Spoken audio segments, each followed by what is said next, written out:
Now, I know what you're thinking, looking poor. That's not exactly the goal, is it? It sounds counterintuitive, right? But hear me out, because today we're talking about why sometimes, flying under the radar financially can be the smartest move you make. It's not just about avoiding attention, it's about strategically positioning yourself. You see, when you flash your cash, it attracts all kinds of attention, and believe me, not all of it is good. We're talking about lawsuits, gold diggers, envy, jealousy. People start to see you as a target rather than a person. Suddenly, everyone and their brother's got their hand out, or they're sizing you up for some kind of legal action. It's like you've painted a bullseye on your back. So, in this video, we're gonna dive into why looking poor might actually be the smartest financial decision you can make. We'll explore the benefits of staying low-key and how it can protect your assets. By the end of this, you're gonna be looking at wealth in a whole new light. Trust me, this perspective could change your life. Chapter 1. The more you put out there about what you're worth, the bigger a target you paint on your back. And trust me, there are lawyers out there who make a living off of chasing ambulances. They see a big, juicy bank account, and they start licking their chops. And it's not just lawyers, folks. We're living in a world where everyone's got access to information. Think about all those public records, social media posts. But here's the good news: you can protect yourself. Keep your financial information private and be careful about what you share online. The less people know about your finances, the less likely you are to become a target. Chapter 2.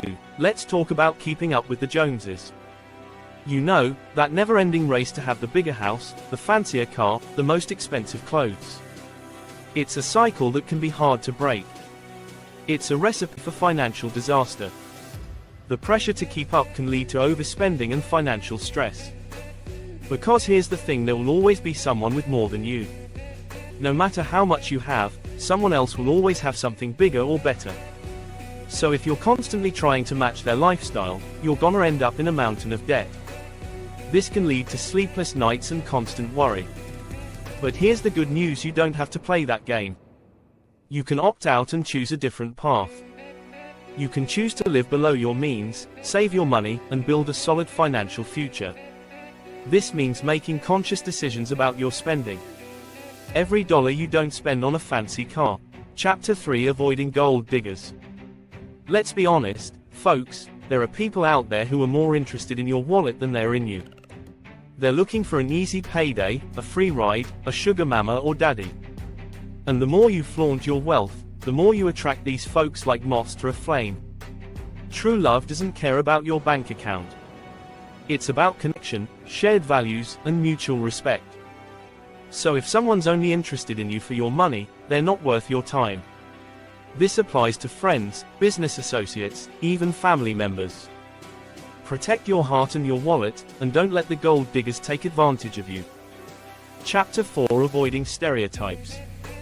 You know, when you flash your wealth, people make judgments. They see the designer clothes, the luxury watch, and the sports car, and they form opinions about you. They might think you're arrogant, out of touch, or that you think you're better than them. These judgments can be quick and harsh, often based on preconceived notions. And the truth is, sometimes those stereotypes can be hurtful and damaging. They can lead to feelings of exclusion and misunderstanding, creating barriers between people. Look, I'm not saying you should be ashamed of your success. Celebrating your achievements is important, and you deserve to feel proud of what you've accomplished. You've worked hard for what you have, and you have every right to be proud of it.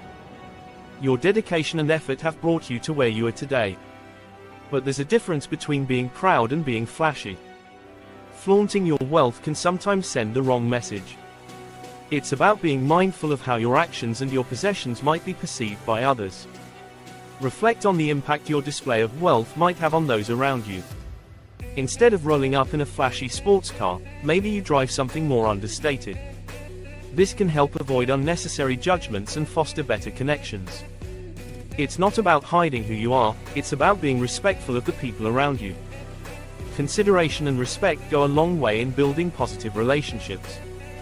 True wealth isn't about the stuff you accumulate, it's about the impact you have on the world.